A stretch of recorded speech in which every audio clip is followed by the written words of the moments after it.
नमस्कार, TG news में आप सभी का स्वागत है। मैं हूं ऋतु वर्मा। खबरों को विस्तार से देखें उससे पहले नजर डालेंगे अभी तक की हेडलाइंस पर। अहमदाबाद में प्लेन क्रैश साइट पर पहुंचकर प्रधानमंत्री नरेंद्र मोदी ने ली हादसे की विस्तृत जानकारी। सिविल अस्पताल में घायलों से मिले। विमान हादसे में एकमात्र जीवित बचे यात्री विश्वास कुमार का लिया हालचाल।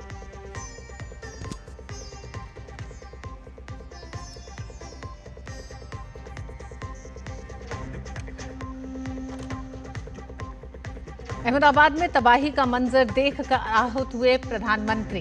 भीषण त्रासदी में अपनों को खोने वालों के प्रति जताई संवेदना। एयरपोर्ट पर मंत्रियों और अधिकारियों के साथ की समीक्षा बैठक।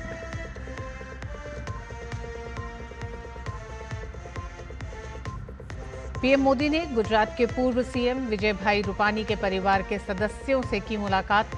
निधन पर शोक जताते हुए कहा, ये कल्पना से परे है कि विजय भाई हमारे बीच नहीं है।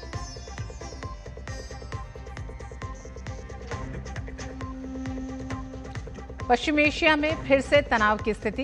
इजरायली सेना ने ईरान के सैन्य और परमाणु ठिकानों पर किए हमले में ईरान के कई बड़े सैन्य कमांडरों की मौत।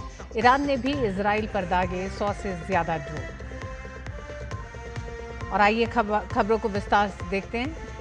उत्तर भारत में प्रचंड गर्मी का प्रकोप जारी है। दिल्ली से लेकर राजस्थान तक लोगों का हाल बेहाल है। दिल्ली के लिए ऑरेंज अलर्ट जारी किया है, वहीं पंजाब हरियाणा में लू का रेड अलर्ट जारी किया गया है।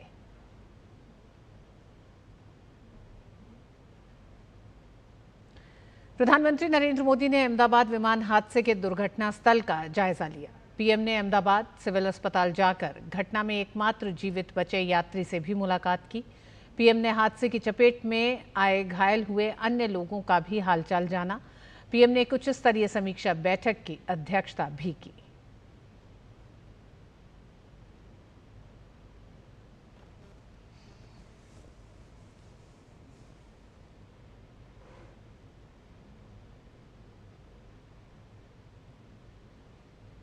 हालात की जानकारी और स्थिति की समीक्षा के लिए प्रधानमंत्री नरेंद्र मोदी शुक्रवार को घटनास्थल पहुंचे। पीएम ने शीर्ष अधिकारियों से घटना की बारीकी से जानकारी ली। गुजरात के मुख्यमंत्री भूपेंद्र पटेल और केंद्रीय नागरिक उड्डयन मंत्री किंजरापू राममोहन नायडू के साथ साथ शीर्ष अधिकारी भी वहां मौजूद रहे। पीएम ने विमान के मलबे से क्षतिग्रस्त हुई हॉस्टल की इमारत का भी निरीक्षण किया। प्रधानमंत्री ने विमान हादसे में जीवित बचे एकमात्र यात्री विश्वास कुमार का भी हालचाल जाना। पीएम उनसे मिलने अहमदाबाद सिविल अस्पताल गए।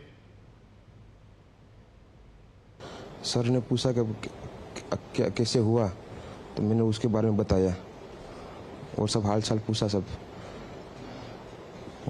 विश्वास, अगर हम जानना चाहें कि आप थोड़ा सा बता पाएं कि ये हादसा कैसे हुआ था, क्योंकि ये एक बड़ा चमत्कार है जिस तरीके से आप वहाँ से इकलौते ऐसे शख्स हैं जो जिंदा बचे। वो मेरे नज़रों के सब सामने हुआ था। मेरे खुद को भी बिलीव नहीं होता कि मैं कैसे उसमें से जिंदा बाहर निकला, क्योंकि थोड़ा टाइम लिए कि तो मेरे को लगा था कि मैं भी मरने वाला हूँ, लेकिन जब मेरी आँख खुल के मैं देखा ना तो मुझे लगा मैं जिंदा हूँ। तो मैंने ट्राई किया, जब मेरी सीट थे वो मेरी बेल्ट निकाला, मैंने वो ट्राई किया जहाँ से निकल सकता वहाँ से, तो मैं निकल गया वहाँ से। पीएम ने अहमदाबाद सिविल अस्पताल में अन्य घायलों से भी मुलाकात की। ये लोग विमान दुर्घटना की चपेट में आकर घायल हुए थे। पीएम ने इन सभी का हालचाल लिया।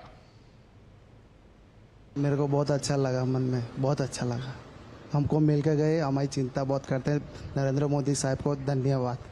मैं जब 50 मिनट दूर था, जब पहले बड़ा सा धमाका हुआ और जो विमान का जो पेट्रोल होता वो अग्नि मेरे सामने आई। मैं बाहर वहाँ पे रोड पे था, वहाँ पे रहता हूँ, तो क्या आवाज़ आया, धमाका हुआ ना, आवाज़ आया, आजू बाजू की पब्लिक बाहर निकली और चिल्लाने लगी और दौड़म दौड़ करने लगी थी।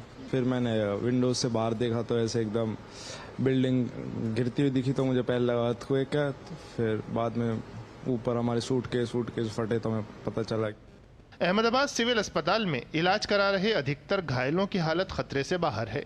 अस्पताल में इन्हें बेहतर उपचार से जुड़ी सभी सुविधाएं उपलब्ध कराई जा रही हैं।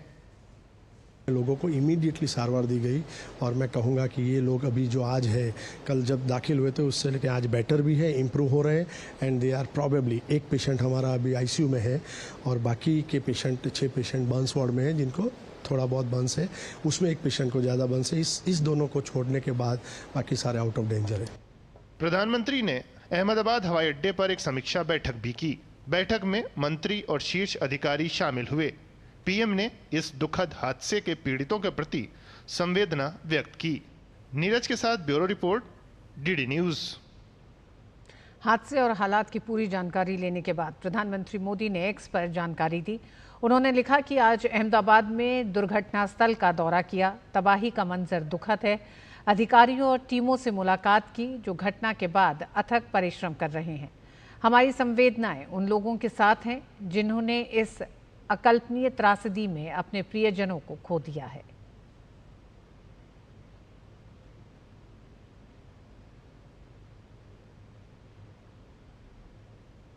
अहमदाबाद विमान हादसे में गुजरात के पूर्व सीएम विजय भाई रूपानी का निधन हो गया है। प्रधानमंत्री नरेंद्र मोदी ने विजय भाई रूपानी के परिजनों से मुलाकात की। उन्होंने विजय भाई रूपानी के निधन पर दुख जताते हुए कहा कि चुनौतीपूर्ण समय के दौरान हमने कंधे से कंधा मिलाकर काम किया था। लोकसभा अध्यक्ष ओम बिरला ने एयर इंडिया विमान दुर्घटना पर दुख जताते हुए कहा कि अहमदाबाद में जो प्लेन क्रैश हुआ उससे सारा देश दुखी और स्तब्ध है। उन्होंने घायलों के जल्द स्वस्थ होने की कामना भी की। अहमदाबाद में जो प्लेन क्रैश हुआ उससे सारा देश दुखी है, स्तब्ध है। इस दुखी घड़ी में सारा देश मृतकों के परिवार के साथ खड़ा है। घायल लोग जल्दी ठीक हो ऐसी भगवान से प्रार्थना करते हैं। एक घटना अत्यंत दुखी भी कर दी, व्यथित भी कर दी और इस घटना ने पूरे देश ने पूरे विश्व के कई देशों के लोगों को व्यथित किया है, दुखी किया है। गुजरात एटीएस ने अहमदाबाद में हुए भीषण विमान हादसे में एक महत्वपूर्ण प्रमाण बरामद किया है। टीम ने हादसे के स्थल से विमान का फ्लाइट डेटा रिकॉर्डर वीडीआर बरामद कर लिया है। ये वीडीआर विमान दुर्घटना के कारणों का पता लगाने में अहम भूमिका निभाएगा। वीडीआर बोइंग 787 ड्रीमलाइनर विमान के मलबे के बीच पाया गया।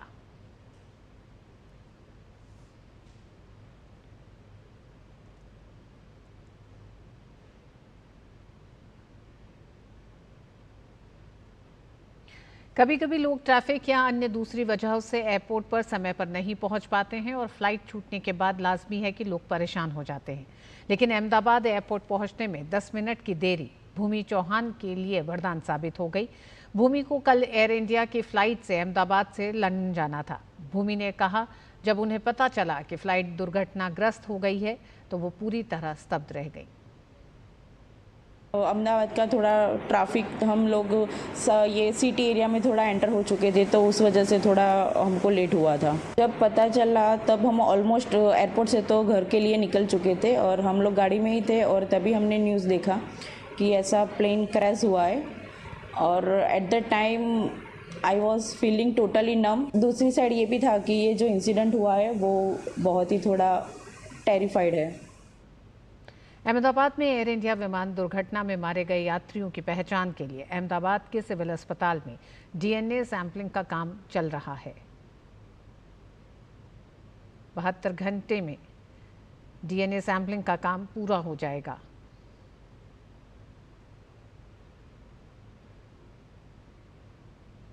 अहमदाबाद विमान हादसे के बाद से सोशल मीडिया पर एक वीडियो वायरल किया जा रहा है। ये वीडियो एक इमारत में लगी आग का है जिसे अहमदाबाद में हुए विमान हादसे से जोड़कर साझा किया जा रहा है। पीआईबी फैक्ट चेक ने इस वीडियो को फेक बताया है। दरअसल ये वीडियो दिल्ली के द्वारका स्थित एक इमारत में हुई आगजनी का है। पीआईबी फैक्ट चेक ने ऐसी अफवाहों से बचने की सलाह दी है।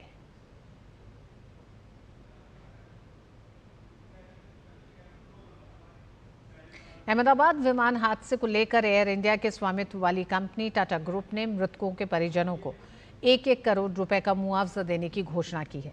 टाटा ग्रुप की ओर से जारी बयान में टाटा सन्स के चेयरमैन एन चंद्रशेखरन ने कहा है कि इस हादसे में घायल सभी लोगों के इलाज का खर्च भी टाटा ग्रुप उठाएगा। साथ ही ये भी सुनिश्चित किया जाएगा कि उन्हें ज़रूरी देखभाल और सपोर्ट मिले। टाटा ग्रुप के बयान में आगे कहा गया है कि इसके अतिरिक्त टाटा ग्रुप बीजे मेडिकल छात्रावास के निर्माण में भी सहायता प्रदान करेगा।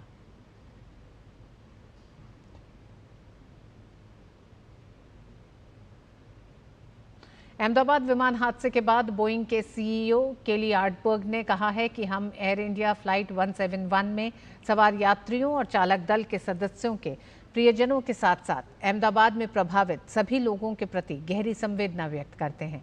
उन्होंने एयर इंडिया चेयरमैन एन चंद्रशेखरन से बात की और पूरा समर्थन देने का आश्वासन दिया। उन्होंने कहा कि बोइंग भारत के एयरक्राफ्ट एक्सीडेंट इन्वेस्टिगेशन ब्यूरो के नेतृत्व में जांच में सहयोग करने के लिए तैयार है। अहमदाबाद में विमान हादसे को लेकर भारतीय चिकित्सा संघ (IMA) गुजरात के अध्यक्ष डॉक्टर मेहुल शाह ने कहा है कि 100 से अधिक डॉक्टरों ने तत्काल अस्पताल परिसर पहुंचकर राहत कार्यों में सरकार का सहयोग किया। उन्होंने इस दौरान कहा कि हम इस त्रासदी में एकजुट होकर काम कर रहे हैं।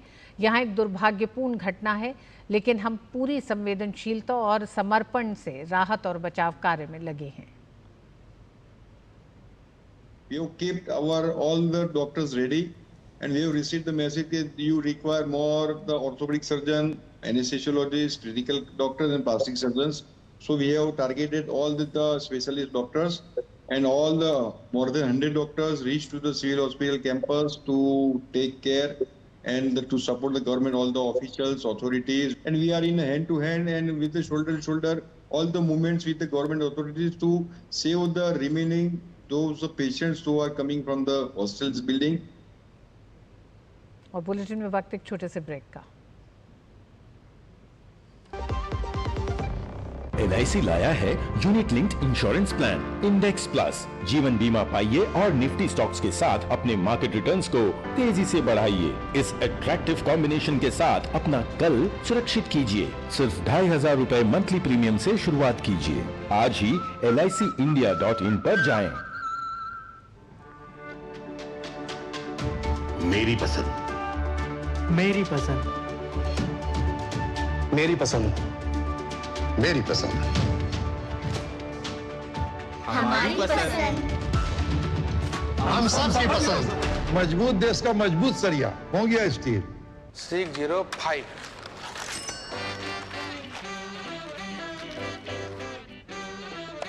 बदलो बदलो आदत बदलो।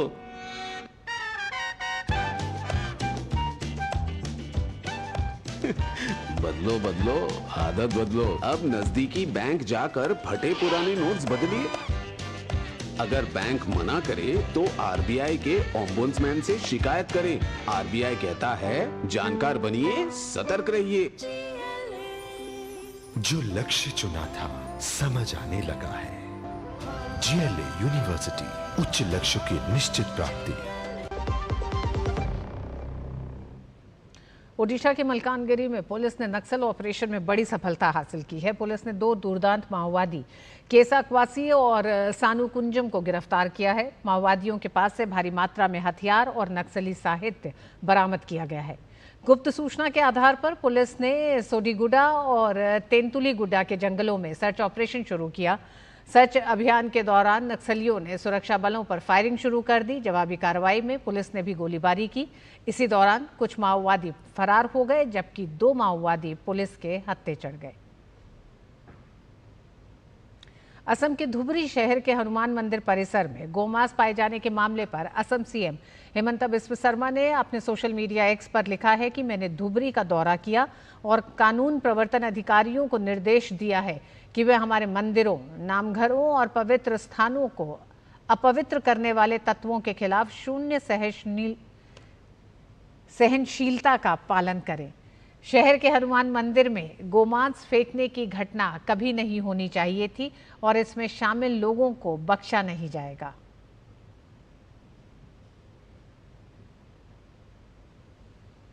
महाराष्ट्र के एम्स नागपुर में एम्स कॉन्क्लेव की शुरुआत हुई, जिसमें स्वास्थ्य मंत्री JP नड्डा बतौर मुख्य अतिथि शामिल हुए।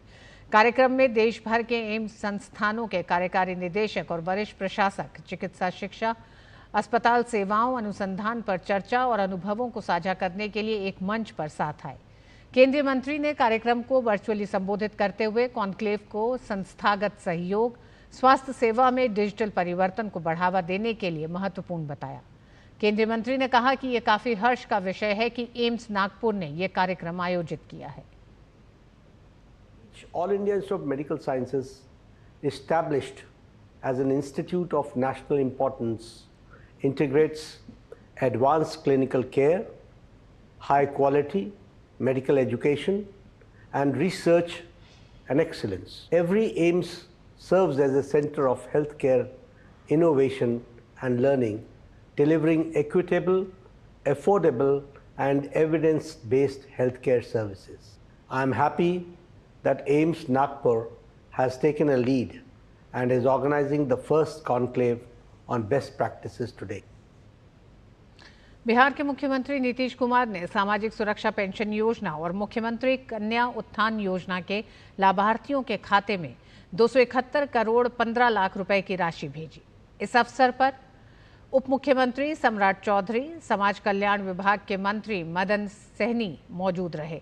आज के इस कार्यक्रम में 5 सामाजिक सुरक्षा पेंशन योजना के कुल 61,29,548 लाभार्थियों को 254 करोड़ 45 लाख 5,900 रुपए और मुख्यमंत्री कन्या उत्थान योजना के 85,556 लाभार्थियों को 16 करोड़ 70 लाख 33,000 रुपए की राशि हस्तांतरित की गई। इस तरह कुल 62,15,104 लाभार्थियों को कुल 271 करोड़ 15 लाख 38,900 रुपए की राशि डीबीटी के माध्यम से हस्तांतरित की गई। मेघालय में हुए राजा रघुवंशी हत्याकांड मामले में आरोपियों से पुलिस रिमांड के खत्म होने तक पूछताछ जारी रहेगी। पूर्वी खासी हिल्स जिला एसपी विवेक सीएम ने जानकारी देते हुए बताया कि जरूरत पड़ने पर और रिमांड की मांग भी की जाएगी। पूछताछ पूरी होने और अंतिम बयान दर्ज होने के बाद क्राइम सीन रिक्रिएट किया जाएगा। Interrogation is going on till the 8th day of police remand, and if we require more remand, we will be accordingly taking. Once the interrogation and the statement recording is finalized, and the statements are finalized, then we will do the reconstruction of the crime scene. पश्चिमी Asia में तनाव खतरनाक मोड़ पर पहुंच गया है। Israel ने शुक्रवार को ईरान के सैन्य और परमाणु ठिकानों पर व्यापक हमले किए हैं। राजधानी तेहरान समेत कई रणनीतिक स्थानों को निशाना बनाया गया है। इजराइल ने कहा है कि उसने तेहरान को परमाणु हथियार बनाने से रोकने के लिए अपने अभियान की शुरुआत की। इस बीच ईरान ने पुष्टि की है कि इन हमलों में उसकी रिवॉल्यूशनरी गार्ड्स के कई शीर्ष सैन्य कमांडर और परमाणु वैज्ञानिक मारे गए, जिससे तेहरान की रक्षा और परमाणु कमान को गहरा झटका लगा है। आईडीएफ ने दावा किया है कि उसने तेहरान पर किए गए व्यापक हवाई हमलों में ईरान के 3 सबसे वरिष्ठ सैन्य कमांडरों को मार गिराया है, जिसमें ईरानी सशस्त्र बल के chief of staff Mohammad Hossein Bagheri, Islamic Revolutionary Guard Corps के कमांडर हुसैन सलामी, खातम अल अनबिया के कमांडर गुलाम अली राशिद शामिल हैं। ये कार्रवाई ऑपरेशन राइजिंग लाइन के तहत अंजाम दी गई है। हमला नतान्ज और खोडाब जैसे संवेदनशील परमाणु प्रतिष्ठानों पर भी हुआ। इजरायली सेना ने दावा किया है कि ईरान ने हमलों के तुरंत बाद करीब 100 सशस्त्र ड्रोन इजराइल की ओर दागे, जिसमें उसने अधिकांश ड्रोन को इंटरसेप्ट कर लिया। ईरान के सर्वोच्च नेता अयातुल्ला अली खुमैनी ने इसे जघन्य अपराध बताया और कहा है कि इजराइल को कठोर सजा के लिए तैयार रहना चाहिए। जबकि दूसरी तरफ इजरायली प्रधानमंत्री नेतन्याहू ने कहा है कि हम राष्ट्र की सुरक्षा के लिए हर जरूरी कदम उठाएंगे। ये सैन्य अभियान तब तक जारी रहेगा जब तक हमारे लोग सुरक्षित नहीं हो जाते। वहीं अमेरिका के विदेश मंत्री मार्को रूबियो ने स्पष्ट किया है कि इन हमलों में अमेरिका की कोई भूमिका नहीं है। साथ ही ईरान को चेताया कि वह क्षेत्र में अमेरिकी ठिकानों को निशाना न बनाए। और इजराइल और ईरान के बीच बढ़ते तनाव और सैन्य हालात को देखते हुए इजराइल में भारतीय दूतावास ने अपने नागरिकों के लिए एडवाइजरी जारी की है। भारतीय दूतावास ने नागरिकों को सतर्क रहने की सलाह दी है। साथ ही इजरायली अधिकारियों व होम फ्रंट कमांड द्वारा जारी सुरक्षा दिशा निर्देशों का पूरी तरह पालन करने की सलाह दी है।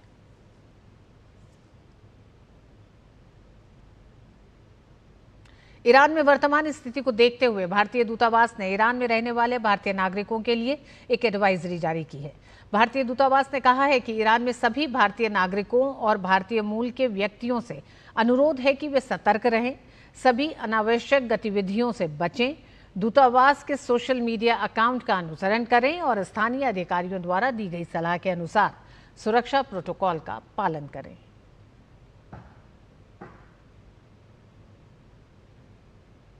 इजराइल और ईरान के बीच उभरती स्थिति पर भारत ने दोनों पक्षों से बातचीत और कूटनीतिक चैनलों के जरिए मसले का हल ढूंढने के लिए कहा है। विदेश मंत्रालय ने बयान जारी कर कहा है कि हम ईरान और इजराइल के बीच हाल में हुए घटनाक्रमों से बहुत चिंतित हैं। हम परमाणु स्थलों पर हमलों से संबंधित रिपोर्टों सहित उभरती स्थिति पर बारीकी से नजर रखे हुए हैं। भारत दोनों पक्षों से किसी भी तरह के आक्रामक कदम से बचने का आग्रह करता है। तनाव की स्थिति को कम करने और अंतर्निहित मुद्दों को हल करने के लिए बातचीत और कूटनीति के मौजूदा चैनलों का उपयोग किया जाना चाहिए।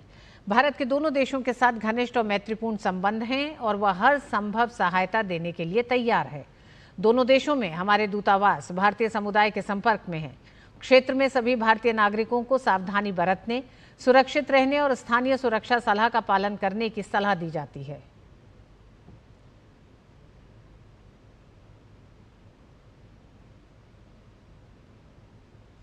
भारत और मंगोलिया के बीच 17वां संयुक्त सैन्य अभ्यास मंगोलिया की राजधानी उलानबाटोर में चल रहा है। इस सैन्य अभ्यास को नुम्बेडिक एलिफेंट 2025 नाम दिया गया है। इस अभ्यास में अर्ध शहरी और पर्वतीय क्षेत्रों में गैर पारंपरिक अभियान चलाने पर ध्यान केंद्रित किया गया है। भारत और मंगोलिया के बीच गहरी साझेदारी को दर्शाते हुए इस अभ्यास ने क्षेत्रीय शांति, स्थिरता और सैन्य सहयोग के प्रति साझा प्रतिबद्धता को रेखांकित किया। 31 मई से शुरू हुए अभ्यास का आज समापन हो गया है।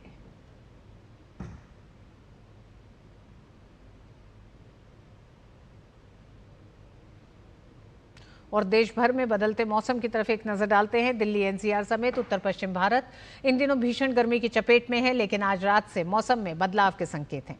इसके बाद गर्मी से राहत मिलने की उम्मीद है। भारतीय मौसम विभाग के ताज़ा अनुमान के अनुसार आज भीषण लू और धूल भरी आंधी के साथ बारिश की संभावना जताई गई है। इसके साथ ही मौसम विभाग ने आज के लिए विशेष चेतावनी जारी की है। मौसम विभाग के अनुसार आज तापमान 44 डिग्री सेल्सियस तक रहने की संभावना है, लेकिन आज गरज चमक के साथ तेज हवाएं 40 से 50 किलोमीटर प्रति घंटे की रफ्तार से चलने की संभावना है। साथ ही बारिश के चलते तापमान में मामूली गिरावट हो सकती है। मौसम विभाग ने आज के लिए गर्मी का ऑरेंज अलर्ट जारी किया है और नागरिकों को सावधानी बरतने की सलाह दी है। मौसम विभाग के मुताबिक कल से तापमान में गिरावट शुरू हो सकती है। 14 जून को अधिकतम तापमान 41 डिग्री सेल्सियस और न्यूनतम 28 डिग्री सेल्सियस रह सकता है। बारिश की संभावना के बावजूद कल के लिए किसी प्रकार की चेतावनी जारी नहीं की गई है। इसके बाद 15 से 18 जून तक मौसम में स्थिरता रहने की संभावना है। आंशिक रूप से बादल छाए रहेंगे और हल्की बारिश संभव है। अधिकतम तापमान 38 डिग्री सेल्सियस के आसपास रहने की उम्मीद है। आज दिल्ली के साथ ही चंडीगढ़, हरियाणा, हिमाचल प्रदेश, जम्मू कश्मीर, मध्य प्रदेश, पंजाब, राजस्थान और उत्तर प्रदेश के कई हिस्सों में भीषण गर्मी बनी रह सकती है। मौसम विभाग ने राजस्थान, पंजाब, हरियाणा में लू का रेड अलर्ट और आज के लिए भी जारी किया है। मध्य प्रदेश और पश्चिमी उत्तर प्रदेश में हीट वेव का ऑरेंज अलर्ट जारी है। मौसम विभाग ने लोगों को लू से बचाव के लिए दोपहर के समय बाहर निकलने से परहेज करने, अधिक पानी पीने और आवश्यक सावधानी बरतने की सलाह दी है। विशेषकर बुजुर्ग, बच्चे और बीमार व्यक्तियों को सतर्क रहने की आवश्यकता है। अभिनेता कमल हासन की फिल्म द ठग लाइफ की कर्नाटक में स्क्रीनिंग सुनिश्चित कराने की मांग को लेकर दाखिल याचिका पर सुप्रीम कोर्ट ने कर्नाटक सरकार को नोटिस जारी किया है। सुप्रीम कोर्ट अगले हफ्ते इस मामले पर सुनवाई करेगा। याचिकाकर्ता एम महेश रेड्डी ने अपनी याचिका में फिल्म की स्क्रीनिंग का विरोध करने वाले संगठनों की धमकियों को देखते हुए सिनेमाघरों को सुरक्षा देने की मांग की है। याचिका में कहा गया है कि असामाजिक तत्वों की तरफ से खुलेआम धमकियां मिल रही हैं कि अगर तमिल फिल्म दिखाई गई तो थिएटरों में आग लगा दी जाएगी। राज्य सरकार अराजक तत्वों पर कोई कार्रवाई नहीं कर रही है। दरअसल फिल्म के ऑडियो लॉन्च के दौरान अभिनेता कमल हासन ने एक बयान दिया था कि कन्नड़ भाषा तमिल से उत्पन्न हुई है। इस टिप्पणी ने कर्नाटक में व्यापक विरोध को जन्म दिया। कई संगठनों ने इसे अपमानजनक करार दिया, जिसके बाद राज्य में फिल्म की रिलीज को लेकर विरोध शुरू हो गया। जम्मू कश्मीर के उपराज्यपाल मनोज सिन्हा ने 3 जुलाई से शुरू होने वाली श्री अमरनाथ जी यात्रा के पहले राजभवन में उच्च स्तरीय समीक्षा बैठक की। बैठक में सुरक्षा, स्वास्थ्य, आधारभूत संरचना और तीर्थयात्रियों की सुविधाओं से जुड़े इंतजामों की विस्तृत समीक्षा की गई।